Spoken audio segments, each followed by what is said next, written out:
जी हाँ दोस्तों, ज्ञानेश के जादू को अखिलेश ने रंगे हाथों पकड़ लिया। अब क्या लेंगे फैसला, सफाइयों को उधर है इंतजार। दोस्तों, क्या मुख्य चुनाव आयुक्त ज्ञानेश कुमार ने बिहार के तर्ज पर यूपी में बीजेपी के लिए रास्ता आसान कर दिया है? क्या उत्तर प्रदेश में अखिलेश के वोटर्स को छीनने का एक बहुत बड़ा प्रयास किया गया है? कुछ तो हो रहा है उत्तर प्रदेश में, वरना विपक्ष अपनी आवाज बुलंद नहीं करता। कुछ तो खेल हो रहा है। मैं जो बताऊंगा दोस्तों, उसके आधार पर यह आप समझ जाएंगे खेल तो हुआ है, खेल तो हो रहा है। लेकिन अखिलेश, उनकी भूमिका, उनका किरदार, चुनाव आयोग की जिम्मेदारी, आपको सब बताएंगे। नमस्कार, आप द राजनीति का विशेष सेगमेंट देख रहे हैं। मैं हूं आपके साथ यासू प्रसाद। दोस्तों, उत्तर प्रदेश में मतदाता सूची के विशेष पुनरीक्षण के बाद जारी ड्राफ्ट लिस्ट ने राज्य की राजनीति में हलचल मचा दी है। उत्तर प्रदेश में योगी वाले प्रदेश में, और इस सूची में करीब 2,89,00,000 मतदाताओं का नाम हटाया गया है। फिर से सुन लीजिए, इस सूची में 2,89,00,000 मतदाताओं का नाम हटाया गया है, जो कुल मतदाता का लगभग 18% है। 18%, यानी इतने बड़े पैमाने पर हुई कटौती ने न सिर्फ प्रशासनिक प्रक्रिया पर सवाल उठाया, बल्कि इसके राजनीतिक और सामाजिक असर को लेकर भी बहस तेज कर दी है। दोस्तों, एसआईआर ड्राफ्ट लिस्ट के आंकड़ों पर नजर डालें तो सबसे बड़ा झटका राजधानी लखनऊ को लगा है। वो जो राजनाथ सिंह वाला संसदीय क्षेत्र है, लखनऊ। दोस्तों, लखनऊ, यहां सबसे ज्यादा करीब 39,94,000 मतदाता दर्ज थे पहले, जो अब घटकर लगभग 27,94,000 रह गया है। यानी करीब 12 लाख से ज्यादा मतदाताओं का नाम सूची से गायब, हट गया है। राजधानी में इतनी बड़ी संख्या में वोट कटने को लेकर राजनीतिक दलों और सामाजिक संगठनों ने चिंता जताई है। सवाल उठ रहा है कि क्या ये कटौती वास्तव में सत्यापन से जुड़ी है या इसके पीछे कोई और कारण है, कोई और वजह है। ड्राफ्ट लिस्ट से जारी होने के बाद जिन जिलों पर सबसे ज्यादा चर्चा हो रही है, उनमें सहारनपुर, मुरादाबाद, मुजफ्फरनगर, उनमें रामपुर, संभल जैसे मुस्लिम बहुल जिले शामिल हैं, मुस्लिम बहुल इलाका शामिल है। इन जिलों में मुस्लिम आबादी 30% या उससे ज्यादा है। आंकड़ों के मुताबिक यहां 15 से 19% तक मतदाताओं के नाम सूची से हटे हैं।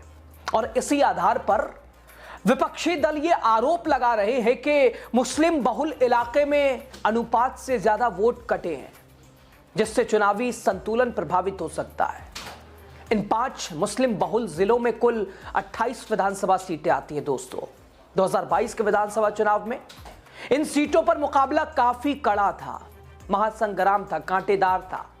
सपा गठबंधन ने इनमें से अधिक सीटें जीती थी, जबकि बीजेपी के नेतृत्व वाले एनडीए को भी अच्छी संख्या में सफलता मिली थी। दोस्तों, अब जब मतदाता सूची में बड़े पैमाने पर बदलाव हुआ है, तो राजनीतिक दल या ये आकलन कर रहे हैं कि इसका आगामी चुनावों पर क्या असर पड़ेगा, क्या इंपैक्ट पड़ेगा।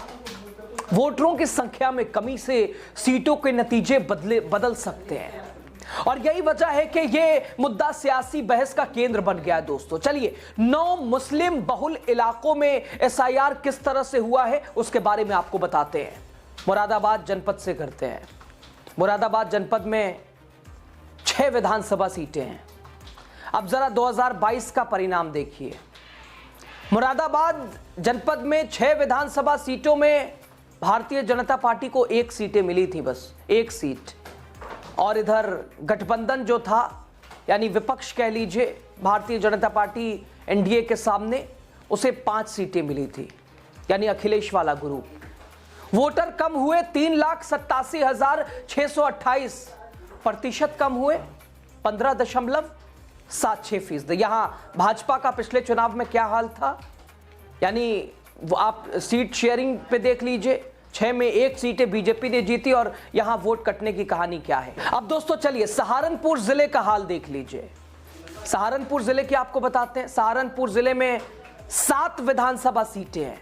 2022 का परिणाम क्या कहता है? यहां भारतीय जनता पार्टी ने 5 सीटें जीती थी, जबकि अखिलेश सपा गठबंधन 2 सीटें। वोटर यहां कम हुए 4,32,539। यहां भी लगभग 16.37% कम हुआ है। मुजफ्फरनगर जिले में देखिए क्या हाल है। मुजफ्फरनगर जिले में 6 विधानसभा सीटें हैं। 2022 का परिणाम, भारतीय जनता पार्टी एनडीए को 2 सीटें मिली, सपा गठबंधन को 4 सीटें। यहां भी सपा आगे नजर आई और यहां भी प्रतिशत देखिए कैसे वोट कटा है। यानी वोटर यहां कम हुए 3,44,222। यहां प्रतिशत कम हुए 16.29%। और यहां बीजेपी को कितनी सीटें मिली थी? 6 विधानसभा सीटों में महज 2 सीटें। सपा गठबंधन को 4 सीटें मिली थी, यहां भी 16% नाम कट गए हैं। रामपुर जिले में जरा हाल देख लीजिए। रामपुर जिला आजम खान से जुड़ा हुआ बड़ा चर्चा में भी रहा। यहां विधानसभा रामपुर में 5 विधानसभा सीटें आती हैं। 2022 का परिणाम, सपा गठबंधन को 3 सीटें मिली थी, हालांकि एनडीए को, बीजेपी को 2 सीटें मिली थी। वोटर कम हुए हैं 3,21,572। प्रतिशत लगभग 18.29%। चलिए एक और मुस्लिम बहुल जिलों की ओर आपको ले चलते हैं, और यह भी जिला बड़ा चर्चा में रहा पिछले 1 से 1.5 साल में, 2 साल में। संभल संभलेगा नहीं संभलेगा, आज तक सवाल है। संभल जिला जिसमें 4 विधानसभा सीटें हैं। 2022 का परिणाम, सपा गठबंधन को ये 4 सीटों में 3 सीटें मिली। भारतीय जनता पार्टी को संभल में जो 4 सीटें हैं विधानसभा की, उसमें सिर्फ 1 सीटें मिली। यहां वोटर कम हुए 3,18,615। प्रतिशत लगभग 18.29%। आजमगढ़ का भी हाल देख लीजिए, धर्मेंद्र यादव वाला जो अभी संसदीय क्षेत्र है। तो आजमगढ़ में 10 विधानसभा सीटें हैं। 2022 का परिणाम कहता है सपा रालोद गठबंधन, जिसमें 10 सीटों में भारतीय जनता पार्टी का खाता तक नहीं खुला था। आजमगढ़ की 10 विधानसभा सीटों पर 10 में 10 सपा गठबंधन, सपा रालोद गठबंधन का जलवा था, खाता भी नहीं खुला था। यहां भारतीय जनता पार्टी एनडीए का। यहां वोटर कम हुए 5,66,616। प्रतिशत लगभग 15.26%। अलीगढ़ में एसआईआर क्या प्रभाव पड़ा, आप वो भी देख लीजिए।